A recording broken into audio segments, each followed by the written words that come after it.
Hi friends, റോണാസ് cook ബുക്കിലേക്ക് എല്ലാവർക്കും സ്വാഗതം. ഞാൻ ഇന്ന് വന്നിരിക്കുന്ന ഒരു സ്പെഷ്യൽ കടുമാങ്ങ റെസിപ്പിയുമായിട്ടാണ്. ഈ റെസിപ്പിയിലേക്ക് കടക്കുന്നതിന് മുൻപായിട്ട് നിങ്ങൾ ആദ്യമായിട്ടാണ് ഈ ചാനൽ കാണുന്നതെങ്കിൽ പ്ലീസ് ഒന്ന് ലൈക്ക് ചെയ്യുക, സബ്സ്ക്രൈബ് ചെയ്യുക, അതോടൊപ്പം ഈ ബെൽ ബട്ടൺ ഒന്ന് ക്ലിക്ക് ചെയ്യുകയും ചെയ്യുക. ഇനി നമുക്കിതിലേക്ക് വേണ്ട ഇൻഗ്രീഡിയൻസ് എന്തൊക്കെയാണെന്ന് നോക്കാം. ഞാൻ എടുത്തിട്ടുള്ളത് 2 കോമാങ്ങ, പുളിയുള്ള 2 കോമാങ്ങയാണ്. പിന്നീട് ഒരു ആണി ശർക്കര, ആവശ്യത്തിന് ഒരു 5-6 പച്ചമുളക്, 2 ടേബിൾ സ്പൂൺ വെളിച്ചെണ്ണ, 1/2 ടീസ്പൂൺ മഞ്ഞൾപ്പൊടി, ആവശ്യത്തിന് ഉപ്പ്, 5-6 അല്ലി വെളുത്തുള്ളി, ഒരു 1.5 table spoon Kashmiri chilli powder, ഒരു 1/4 ടീസ്പൂൺ ഉലുവ. പിന്നീട് നമുക്ക് ഇത് എങ്ങനെയാണ് ഉണ്ടാക്കുന്നതെന്ന് നോക്കാം. ഞാൻ ആദ്യം ഒരു ചട്ടി എടുത്ത്, ഒരു മൺചട്ടി എടുത്ത്, എന്നിട്ട് ഈ മാങ്ങ പീസാക്കി, നിങ്ങൾ വീഡിയോയിൽ കാണുന്നില്ല അതേപോലെ കഷ്ണങ്ങളാക്കിയത് മൺചട്ടിയിലേക്ക് ഇടുന്നു.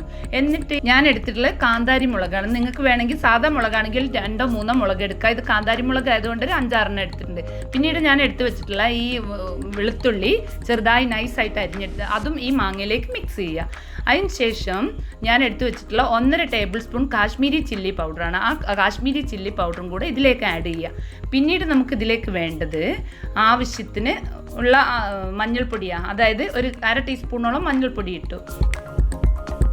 പിന്നീട് നമുക്ക് ഇതിലേക്ക് വേണ്ടത് ആവശ്യത്തിനുള്ള ഉപ്പ്. നിങ്ങൾക്ക് ഏകദേശം ഉപ്പ് എത്രയാണെന്നുള്ളത് ഒരു മെഷർമെൻ്റ് ഇല്ല. ആവശ്യത്തിനുള്ള ഉപ്പും കൂടെ ആഡ് ചെയ്തതിന് ശേഷം ഒരു ഇല്ലി കറിവേപ്പിലയും കൂടെ ഇതിലേക്ക് ഇട്ടതിന് ശേഷം ആവശ്യത്തിന് വെള്ളം ഒഴിക്കുക.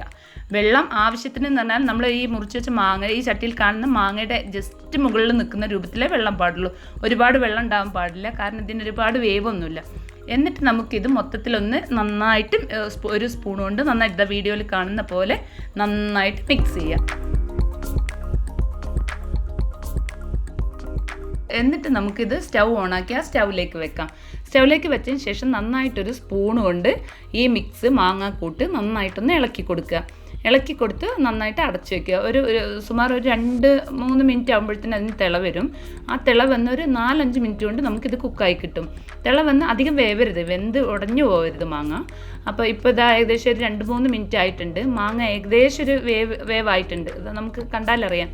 ഒന്ന് ആ സ്പൂൺ കൊണ്ട് ഇങ്ങനെ ഒന്ന് പ്രസ് ചെയ്ത് നോക്കിയാൽ അറിയാം. കണ്ടോ? അതെ, ഇപ്പം നിങ്ങൾക്ക് മനസ്സിലാവുന്നുണ്ടാവും മാങ്ങ വെന്തിട്ടുണ്ട്.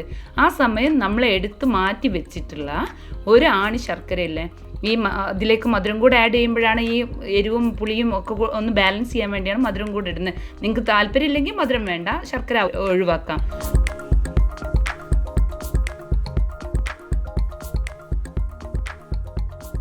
ശർക്കര മെൽട്ടായി വരുന്ന സമയത്ത് നമുക്ക് ആ ഉലുവ വറുത്ത് പിടിക്കാം. ഞാനൊരു 1/4 ടീസ്പൂൺ ഉലുവ വറുത്ത് പിടിച്ചത് ഇതിലേക്ക് ആഡ് ചെയ്ത് കൊടുക്കുന്നു. അപ്പോൾ ഇപ്പോൾ ഏകദേശം നല്ല സ്മെല്ലും വരുന്നുണ്ട്. ഇപ്പം നമ്മളെ ഈ മാങ്ങാക്കൂട്ട് റെഡിയായി. ഇനി നമുക്ക് വേണ്ടത് ഇതിലേക്ക് ഒരു പാൻ അടുപ്പത്ത് വെച്ചിട്ട് അതിലേക്ക് 2 ടീസ്പൂൺ ഞാൻ വെളിച്ചെണ്ണയാണ് എടുത്തിട്ടുള്ളത്. ഞങ്ങൾ വയനാട്ടിലായതുകൊണ്ട് തണുപ്പ് കൊണ്ട് വെളിച്ചെണ്ണ കട്ട പിടിച്ചിട്ടുണ്ട്, അതാണ് കട്ടയായിട്ട് കാണുന്നത്. ആ വെളിച്ചെണ്ണയിലേക്ക് ഒരു ആവശ്യത്തിന് കടുക് ഇട്ട് കൊടുക്കാം. ആ കടുക് പൊട്ടി വരുന്ന സമയത്ത്, ഇപ്പോൾ കടുക് പൊട്ടിക്കൊണ്ടിരിക്കുകയാണ്. ആ കടുക് പൊട്ടി വരുന്ന സമയത്ത് നമുക്കതിലേക്ക് ഒരു 2 കറിവേപ്പിലയും കൂടെ ഇട്ട് അതും കൂടെ വറുത്ത് ഈ ഉണ്ടാക്കി വെച്ച കടുമാങ്ങ കൂട്ടിലേക്ക് ഇതും കൂടെ ഒഴിച്ചു കൊടുക്കുക. നമ്മൾ ഇതൊരു ബൗളിലേക്ക് സെർവ് ചെയ്തിട്ടുണ്ട്. അതിലേക്ക് നമ്മൾ ഈ മൂപ്പിച്ച് വെച്ച ഈ എണ്ണക്കൂട്ട്, അതായത് കടുക് പൊട്ടിച്ചതും കറിവേപ്പില മൂപ്പിച്ചതും കൂടെ ആഡ് ചെയ്ത് കൊടുക്കുക. എന്നിട്ട് അത് നന്നായിട്ട് മിക്സ് ചെയ്യുക. ഇപ്പം നമ്മളുടെ കടുമാങ്ങ കൂട്ട് ഇവിടെ റെഡി ആയിട്ടുണ്ട്. നല്ല ടേസ്റ്റി ആൻഡ് ഈസി ആയിട്ടുള്ള കടുമാങ്ങ ഇവിടെ റെഡി ആയിട്ടുണ്ട്. നിങ്ങളും ഇതുപോലെ ഒന്ന് ഉണ്ടാക്കി നോക്കുക, എന്നിട്ട് അതിൻ്റെ ഫീഡ്ബാക്ക് എന്നെ അറിയിക്കുക. അപ്പോൾ അടുത്ത വീഡിയോയുമായി വരുന്നവരെ എല്ലാവർക്കും ബൈ.